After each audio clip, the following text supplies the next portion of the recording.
तो आज लौह पुरुष सरदार वल्लभ भाई पटेल की 150वीं जयंती है और इसी उपलक्ष्य में आज देश भर में अलग अलग राज्यों में कार्यक्रमों का आयोजन किया गया है और इसे भव्य बनाने की पूरी कोशिश की गई है। इसी के साथ गुजरात में भी आज एकता परेड का आयोजन किया गया है, जिसमें सैन्य बल अपने क्षमता का, अपने कौशल का प्रदर्शन करते हुए आज नजर आएंगे।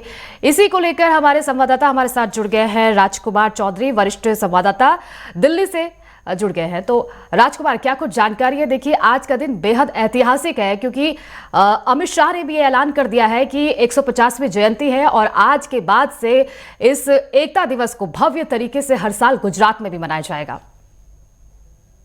देखिए, सबसे पहले तो मुझे लगता है कि शायद लौह पुरुष को इस समय हमें याद करने की आवश्यकता है। सरदार वल्लभ भाई पटेल के अगर व्यक्तित्व की बात करें तो स्वाभाविक तौर पर देश के पहले गृह मंत्री थे और उनकी हमेशा कुछ मुद्दों पर प्रधानमंत्री के साथ अदावत होती। बहुत कम ऐसे बिरले राजनीतिज्ञ हुए हैं कि जो सरकार में रहते हुए और अपने जो आला जो पदाधिकारी है उसके साथ उनका वैचारिक मतभेद हो, लेकिन देश इसमें जो उन्होंने काम किए हैं वो हमेशा, जब तक ये सदी है, जब तक ये दुनिया रहेगी, हमेशा उन्हें याद किया जाएगा। जिस तरीके से प्रधानमंत्री नरेंद्र मोदी ने गुजरात में उनका एक स्टैच्यू बनाया और पूरी दुनिया को एक मैसेज दिया कि जो लोग जीवन को समर्पित करते हैं देश के लिए, स्वाभाविक तौर पर उन्हें सदियां याद करेंगे। तो उनके बारे में शब्दों में मुझे लगता है कि शायद बयां करना बड़ा मुश्किल होगा। मैं इस समय नोएडा स्टेडियम में मौजूद हूँ। नोएडा के जो कमिश्नर हैं उन्होंने भी यहाँ पे एक विशेष कार्यक्रम किया। पुलिस का एक विशेष जो दस्ता है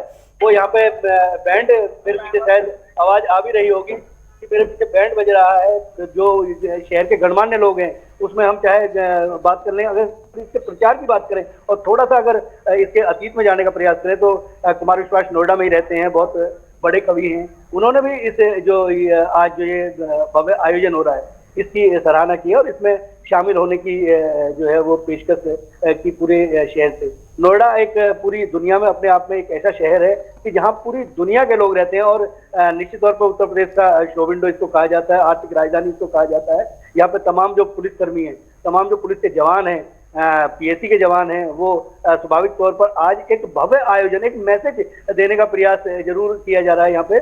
और अगर इसमें बात की जाए तो कहीं ना कहीं अगर आज हिंदुस्तान कश्मीर से कन्याकुमारी तक अगर अखंड भारत है तो उसमें बहुत बड़ा जो रोल है वो लौह पुरुष सरदार वल्लभ भाई पटेल का है। इसलिए प्रधानमंत्री नरेंद्र मोदी जब भी आवश्यकता होती है, देखिए, देश को हम तभी समृद्ध बना सकते हैं जब हम अपने महापुरुषों का सम्मान करें और उनको ये बताने का प्रयास करें कि देश कैसे है, क्योंकि आने वाली जो पीढ़ियां हैं वो पीढ़ियां किससे सीखेंगी। इस बात को बहुत दृष्टिगत रखते हुए ये जो आयोजन है, इस तरीके के आयोजन कहीं ना कहीं ऊर्जा देते हैं। अगर मैं बात करूं, यहाँ पिछले 1 घंटे से हम लोग भी यहाँ पे मौजूद हैं। ये जो आयोजन है, इस आयोजन में पुलिस के जवान जो है वो रात से लगे हुए थे। ये नोएडा स्टेडियम का पूरा जो प्रांगण है, यहाँ तकरीबन 2 किलोमीटर का जो एरिया है उसको आरक्षित किया गया है। यहाँ से जवान चलेंगे, यहाँ से जो लोग हैं वो जो इसमें शामिल होंगे वो भी उसमें शरीक होंगे। और उसके बाद ये जो दौड़ है, ये जो रेस है, ये जो एक तरह से तेज चलने की जो नीति है, इसको अगर कहा जाए तो जैसे देश बढ़ रहा है, स्वाभाविक तौर पर हर व्यक्ति को उसमें शरीक होना चाहिए और जनता किसी भी लोकतंत्र में जनार्दन होती है, इस बात को बहुत अच्छी तरीके से माना है। इसलिए सरकार ने इसको एक भव्य आयोजन किया है। और एक बहुत महत्वपूर्ण बात मैं बताऊं कि ये जो आयोजन हो रहा है, इस आयोजन में एक जो बिल्कुल बिल्कुल राजकुमार, आज का दिन बेहद ऐतिहासिक भी है।